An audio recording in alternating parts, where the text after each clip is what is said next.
It's nearly 1:30 in the morning on Tuesday, the 18th of November 2025, and I watched a little clip that just made me snap this evening. And I made a video. I made about 7 different videos of this over the last few weeks, and I've not released any of them, or done any of them, or edited any of them. And I think now, in the middle of the night, it's pissing me off, and I feel like a really big injustice has happened, and my country really don't know much about it. And it's really sad because it's a perfect example of what the terrible situation in the UK is right now. And I saw this little short with George Gillow.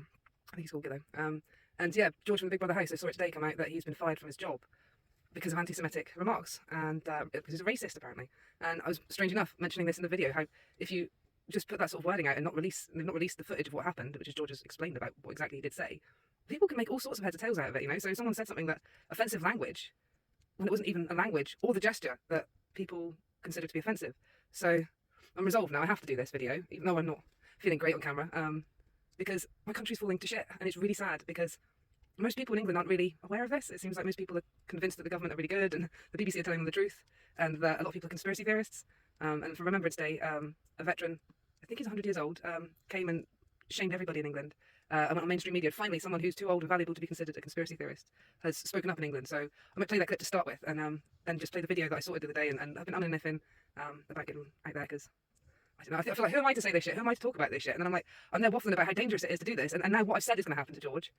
Is going to happen to George. He has been fired from his job because of this exact situation that I saw coming a few days ago. And now I think, well, then I ought to say things about it. We ought to say things about injustice. And so this is my attempt to stand up for George and Caroline, of Big Brother. My message is, I can see in my mind's eye those rows and rows of white stones, of all the hundreds of my friends and everybody else that gave their lives for what? The country of today. No, I'm sorry. The sacrifice wasn't worth the result that it is now. Oh, well, I'm sorry. What do you mean by that, though? Well, what we fought for, was their freedom. We find that even now it's downright worse than what it was when I fought for it. Most of Britain is just fast asleep right now, just watching EastEnders and going to work and coming home and not really looking at anything other than what the BBC is saying. I'm not sure which one it is, but I feel like something's been missed, and it's really annoyed me. And I've been kind of on the sidelines on my Facebook profile, just sort of shouting about it and putting clips up and write-ups about it. And I was sort of waiting to see what would happen in the media, and nothing's happened. And then I thought, annoyingly, maybe that's something that I should be saying or doing. And though I've got involved a little bit, I don't feel like I've got involved to the extent I want to. But it's a confidence factor. So I thought, fuck it, you know, it doesn't need to be perfect. I'm going to do it. I'm going to attempt to do a video about it and do a deep dive on what's going on in the Big Brother house in England. It's been a very strange time in England in general. It's a really weird year to be alive here. Things have happened that I never thought I'd see. I think things have happened in the world I've never thought they'd see. It's bizarre, and I'd love to do a few videos about what it's like right now from a point of view of someone living in the country whose freedoms are being squashed as we speak. I feel that we're having a massive crisis with free speech and a gaslighting government telling the world that we have got free speech. We've got Irishmen who aren't UK citizens being arrested in England for tweets that they've said in America under the First Amendment. They are fine to say those things in that country, and it's been a really bizarre time. So yeah, I think it's something that if people have got something to say, then they need to say it. Now's the time to say it, because we are losing our country pretty quickly, and the laws of the country aren't making sense. Words aren't making sense. Definitions are becoming fuzzy and blurred, and that's dangerous. It's happened in the past, and it could be disastrous. The first controversy that happened in the house was with Caroline, a really good character. I really grew to like her. I've been watching her over the last few weeks, and I really enjoyed her character. I think she's a great person. I think she's just the sort of person you meet in the smoking shelter at the back of your pub or whatever, or your work. You know, a really good laugh, life and soul of the party. And I think this really sort of shows, this clip shows how the two worlds are colliding, with the old mentality of sticks and stones may break my bones and names will never hurt me, versus the woke mentality of, you know, words mean violence and they can have a physical impact on people, so they need to be treated in a physical way. If you could shag anyone yourself, we're on a desert island, there's one person left, you might be able to make babies to get a new civilization. Who would you shag? So it has to be a guy. She's pansexual. Is she pansexual? Okay, You like pants? Let's just ask her who she's supposed to track. you like pants? You are. She's a girl! No, you're not. Oh, Carolina. But you haven't got a willy, have you? Oh no, let's not this Oh, is that really bad? Yeah.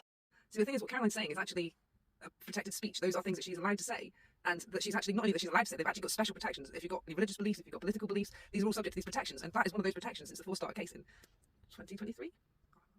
But basically, regardless, those are protected rights by a person. You're allowed to hold those views and to say those views. But you can see in our society, the whole room begins to cringe, curl over, they can't handle it. The woman starts to ask, is everything okay? What's happened? And she knows that she's in trouble. She knows that it's a possible cancellation. I mean, we've got the media to see people like Sharon Osbourne, she got cancelled for saying, what did he say that was racist? That was it. 7 words. What did he say that was racist? That's all she said, and she was condemned for it, and she was binned off the TV. All she did was ask a question. It shows that the mentality of the situation right now is that people that ask questions, people that have different opinions, are not accepted into the group. And you can see the whole group cringing away from her and telling this woman that she's doing something terribly wrong. I'm so sorry. Caroline, Big Brother does find your behaviour and language to be offensive and unacceptable. Do you understand? I agree. I absolutely agree, yeah. I thought I was being funny and I wasn't being funny. And I don't know why those words come out of my mouth. Big Brother will review the situation further and talk to you in the morning. I'm such a f***ing idiot. Caroline, Big Brother appreciates that you want to speak to Zila, but Big Brother suggests it may be better to have that chat in the morning. I won't speak to him tonight. No, I'm just going to go to bed and be very quiet.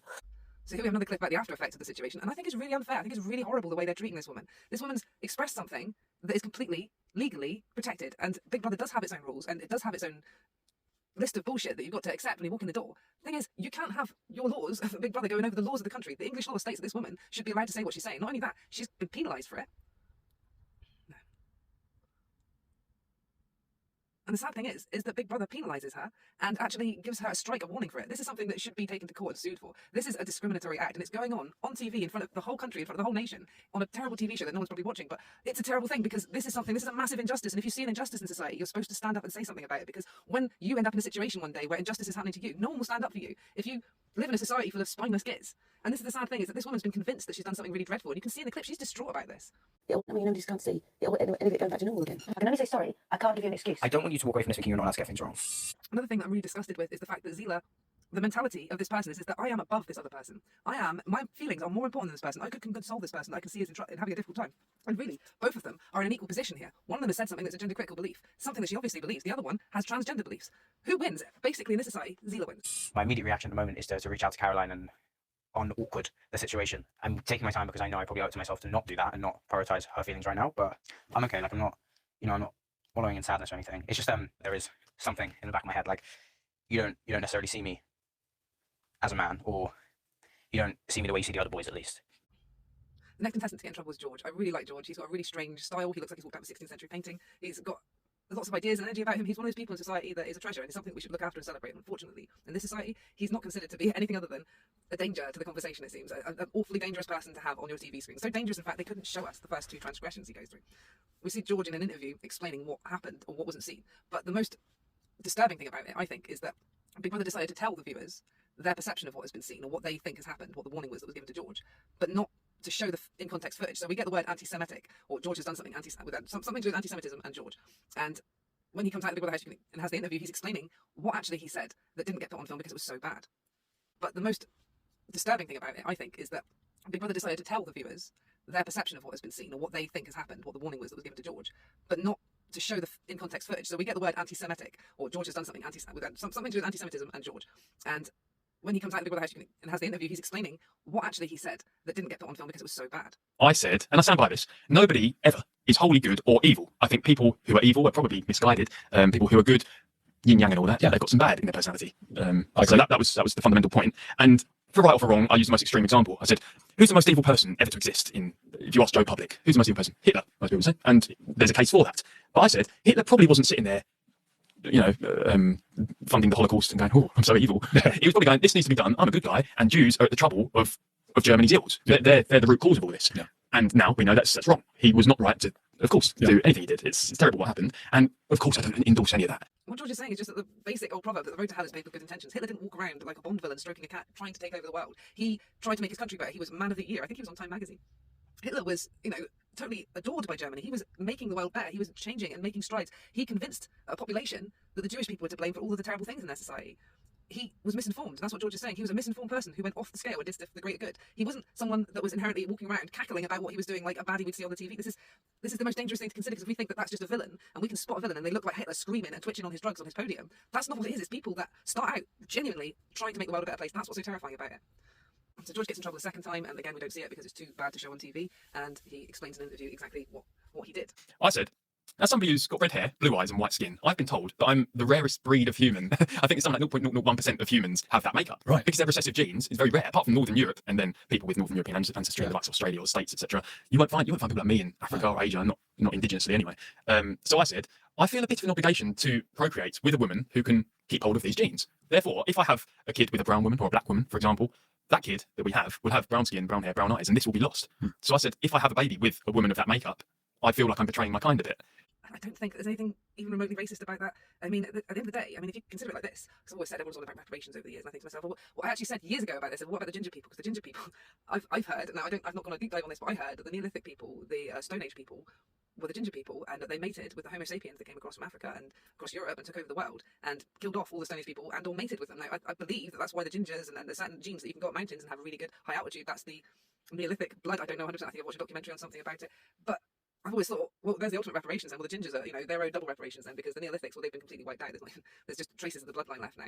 And I've said that in a mocking, silly way when we're having silly debates with people online, and but like, it's a really bizarre thing because I mean, it's true. The guy in the interview mentions about the fact that Jewish people tend to want to stay within their own culture because there's not that many Jews. That's what I always assumed. I don't know, but like, I really don't know much about things like that. I've not. So from my perspective of someone that's watched Hollywood, Jewish mothers want a nice Jewish girl for their son or a Jewish boy for their daughter. It's one of those things that I remember in Sex and the City. Charlotte is not accepted into the world of the Jews very easily because it's a very closed society. They're very tough to get into, and this is something that's totally understandable. It's not something you're going to say, oh, they're a bunch of racists. It's perfectly acceptable to want to breed with whoever you want to breed with for whatever reasons you want to breed. That's a personal preference. There's nothing racist about what you said. George, we finally get to see how much of a wanker George actually is, and I think it kind of says it all because we all have this new world where you're not allowed to say or do certain things. Back in the 90s, there was a certain wrist movement. And instantly, I think of instantly as Chandler and Joey try to teach him how to smoke. Not too much, and this is what they tried to pass off as that. Which is understandable. I think you should definitely have a conversation because I think maybe he's not really realising what I meant to. Last night, in a game of truth or dare, George had to tell each housemate their worst quality. Sam, two.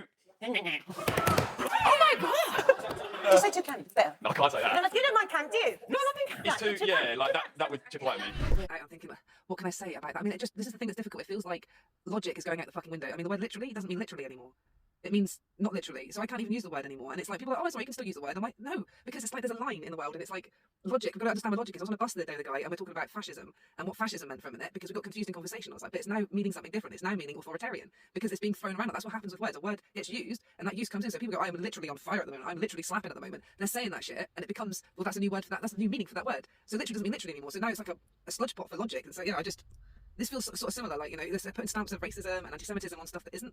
And it's really difficult to understand. It's really difficult to accept. And I think it's on purpose because it's true. If you put a logical shit in front of a logical mind, the logical mind will try to bend its way around that and make sense of it. And it's just not making fucking sense. It doesn't make sense. It pisses me off. It just pisses me off. I think I might keep that in because, I don't know, it's the sentiments of it. I mean, I'm trying to write something, I'm trying to put some bullet points up about this, and at the same time I kind of want to make it personal. It is fucking personal. It's my country. Someone the other day in England got dragged away for calling a policeman a muppet. It's absolutely insane. So what is offensive is ridiculous. I even saw 2 police officers stood there, and one of them, I swear, he's got fucking staff member, someone stood with a stick with the smuggest face I've ever seen. And it just says, it is an offence to cause offence. That is the message. They removed the advert campaign after complaints, but that is still the fucking message that's going on here. And it's been the message that's been knocking on the doors of people at 9 o'clock at night and asking them to come down to the station because they've asking them, arresting them and taking them down to the station because they've said something online or they've tweeted something. It's absolutely bizarre. Oh shit. Say what you want about George, but he was a bad person. Yeah. He was He just... wasn't a person, he wasn't, and that's what I've been saying the whole time, and he's not a bad person at all. Oh, God love him. Not that it's not fair, he shouldn't have been such a wanker, but it's not. God, I feel quite sad. Yeah. Okay. I'll give him some boxes. Do we do? Actually, I'm not sure if this will fit with. Take the hangers out. I'm really shocked by that, I'm honest. I'm really shocked. Actually hasn't sunk in yet. The simple fact is that TV show's finally turned into The Real Big Brother, and the voice has changed.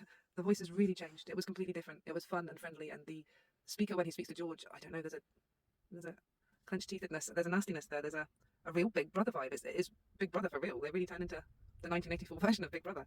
I think it was dark that they removed George in the way that they did, and I put the clip here. I think what I took from that was really quite dark. I think that to take someone out of a situation when they're in the middle of a deep sleep like that, it takes pretty nasty minds to come up with something like that. I mean, there's no reason you would need to pull someone out from their bed other than to make an example of them and to make drama out of this scene. I just think it's something really, I don't know, there's something really dark about how they pulled him out.